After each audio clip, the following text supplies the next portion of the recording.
I got so much motherfucking design on right now.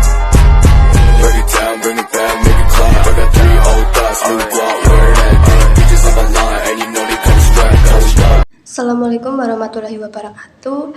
Halo teman-teman, kali ini saya akan menyampaikan materi tentang sejarah bimbingan konseling, fungsi dan tujuan bimbingan konseling, dan prinsip-prinsip dan landasan bimbingan konseling. Yang pertama, saya akan menyampaikan pengertian bimbingan konseling. Bimbingan dan konseling merupakan upaya untuk mendukung perkembangan manusia secara individu dan kelompok dengan sebaik-baiknya, sesuai dengan keunikan, potensi, keterampilan, dan permasalahan masing-masing orang. Setelah itu, awal mula bimbingan konseling dimulai dari abad ke-19. Pada mulanya, perkembangan bimbingan konseling berdiri dan berkembang di Amerika dengan disiplin ilmu yang berbeda-beda. Pada tahun 1908, bersamaan dengan gerakan para pemuda Indonesia, yaitu Budi Utomo, Frank Parsons mendirikan biro vokasional di Boston untuk memberikan bantuan kepada pemuda dalam merencanakan memilih pekerjaan. Biro juga memberikan latihan kepada guru-guru untuk pembimbingan dalam bidang vokasional. Pada 1909, 1 tahun kemudian, Parsons menerbitkan buku bernama Choosing a Vocation, buku perdana dalam bimbingan. Tahun 1913 sering dipandang sebagai tahun awal berkembang bimbingan dalam lingkup yang luas. Oke, kita masuk ke materi sejarah bimbingan dan konseling. 1. Sebelum kemerdekaan, para siswa dididik untuk mengabdi untuk kepentingan penjajahan. Setelah itu tetapi rasa nasionalisme rakyat Indonesia sangat besar dan tebal, sehingga upaya penjajah banyak mengalami hambatan. Yang kedua, dekade 40-an, perjuangan. Pada masa ini, bangsa Indonesia merupakan tonggak sejarah yang amat penting, karena rakyat Indonesia sudah memproklamasikan kemerdekaannya untuk mencapai kehidupan kebangsaan, bebas dan mandiri di tengah-tengah bangsa lain di dunia. Yang ketiga, dekade 50-an, perjuangan. Pada masa dekade ini, lebih banyak tersirat dalam berbagai dunia pendidikan, berupaya membantu siswa dalam mencapai prestasi lebih banyak, dilakukan oleh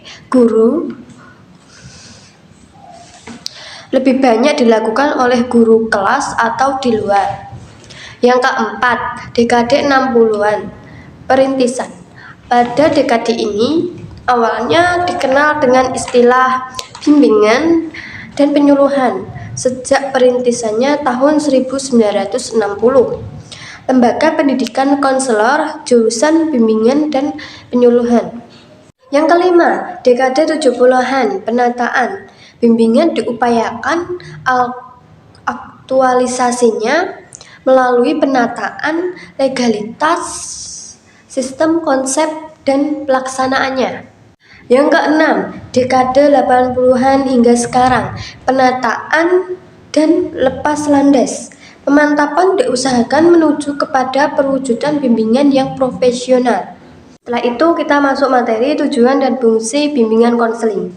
1. Tujuan bimbingan konseling: pemberian layanan agar individu dapat a. merencanakan kegiatan penyelesaian studi, perkembangan karir, serta kehidupan di masa yang mendatang. Poin B. Mengembangkan seluruh potensi dan kekuatan yang dimiliki seoptimal mungkin. Poin C. Menyesuaikan diri dengan pendidikan, lingkungan masyarakat, serta lingkungan kerjanya. Poin D. Mengatasi hambatan-hambatan dan kesulitan yang dihadapi dalam studi penyesuaian dengan lingkungan masyarakat serta lingkungan kerjanya. Melalui layanan bimbingan konseling, individu-individu akan memiliki kesadaran yang lebih mendalam, bukan saja tentang siapa mereka, tetapi juga dapat berdiri sendiri. 2. Tujuan bimbingan konseling ada dua macam, yaitu poin A. Tujuan bimbingan konseling di sekolah untuk membantu individu mewujudkan dirinya menjadi manusia seutuhnya agar mencapai kebahagiaan dunia dan akhirat. Poin B. Tujuan khusus, yaitu membantu individu agar mampu menghadapi atau mengatasi masalah. 2. Membantu individu memelihara dan mengembangkan situasi dan kondisi yang baik. Selanjutnya, fungsi bimbingan konseling. Ditinjau dari segi sifatnya, layanan bimbingan konseling berfungsi 1. Pencegahan, merupakan usaha pencegahan terhadap timbulnya masalah. Layanan yang diberikan berupa bantuan bagi para siswa agar terhindar dari berbagai masalah yang dapat menghambat perkembangannya. Yang kedua itu fungsi pemahaman. Fungsi bimbingan konseling yang akan menghasilkan pemahaman tentang sesuatu oleh pihak-pihak tertentu sesuai dengan keperluan pengembangan siswa. 3. Fungsi perbaikan. Fungsi bimbingan konseling yang akan menghasilkan terpecahnya atau teratasi permasalahan yang dialami oleh para siswa. Yang keempat, fungsi pemeliharaan dan perkembangan. Berarti bahwa layanan bimbingan konseling yang diberikan dapat membantu siswa dalam memelihara dan mengembangkan keseluruhan pribadi secara mantap. Kemudian yang terakhir, prinsip-prinsip dan landasan bimbingan konseling. 1. Prinsip-prinsip pelayanan konseling yang berkenan dengan sarana pelayanan. Yang pertama, konseling diberikan kepada semua individu tanpa memandang umur, suku, agama, jenis kelamin, dan status ekonomi. Yang kedua, konseling berurusan dengan pribadi dan tingkah laku konseling. Yang ketiga, konseling memperhatikan sepenuhnya tahap dan berbagai aspek perkembangan konseling. Yang keempat, konseling memberikan perhatian utama kepada perbedaan konseling yang menjadi orientasi pokok pelayanan. Kedua, prinsip-prinsip pelayanan konseling yang berkenan dengan permasalahan konseling, yaitu yang pertama, konseling berurusan dengan hal-hal yang menyangkut pengaruh kondisi mental atau fisik konseling. Kesenjangan sosial, ekonomi, kebudayaan merupakan faktor timbulnya masalah konseling. Semuanya menjadi perhatian utama konseling. Yaitu ketiga, prinsip-prinsip pelayanan konseling yang berkenan dengan program pelayanan. Yang pertama, konseling merupakan bagian integral dari upaya pendidikan dan pengembangan konseling. Yang kedua, program konseling harus fleksibel, disesuaikan dengan kebutuhan konseling, masyarakat, dan kondisi lembaga. Konseling di lembaga pendidikan disusun secara berkelanjutan dari jenjang pendidikan terendah sampai tertinggi. Yang keempat, terhadap isi program konseling perlu diadakan penilaian. Setelah itu, yang keempat, prinsip-prinsip pelayanan konseling yang diberikan dengan tujuan pelaksanaan.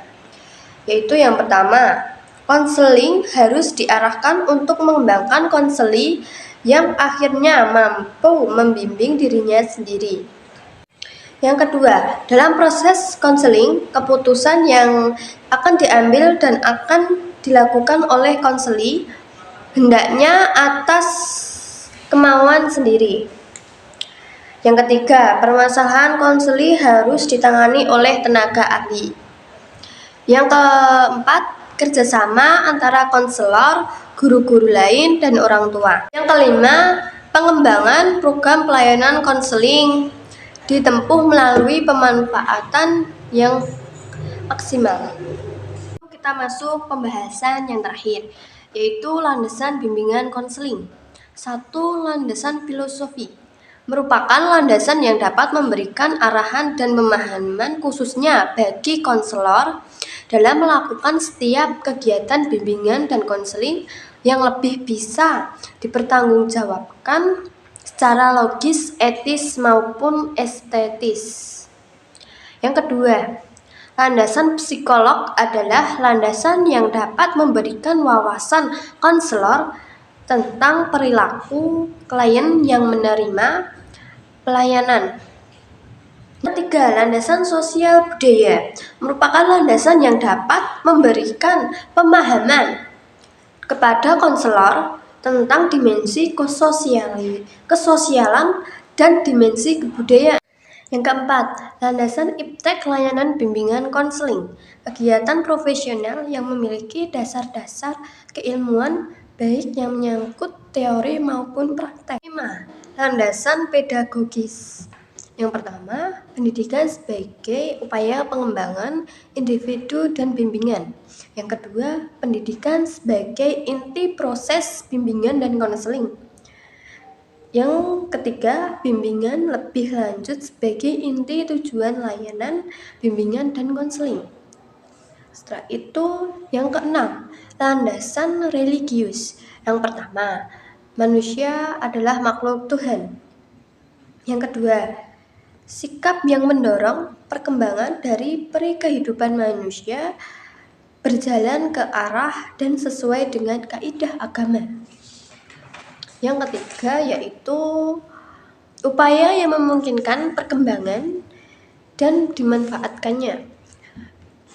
Yang terakhir, yang ketujuh, landasan yuridis formal dengan berbagai peraturan dan perundangan yang berlaku di Indonesia tentang penyelenggaraan bimbingan dan konseling. Demikian materi yang dapat saya sampaikan. Apabila ada kekurangan dan kesalahan dalam menyampaikan materi, mohon dimaafkan. Sekian dari saya, terima kasih. Wassalamualaikum warahmatullahi wabarakatuh.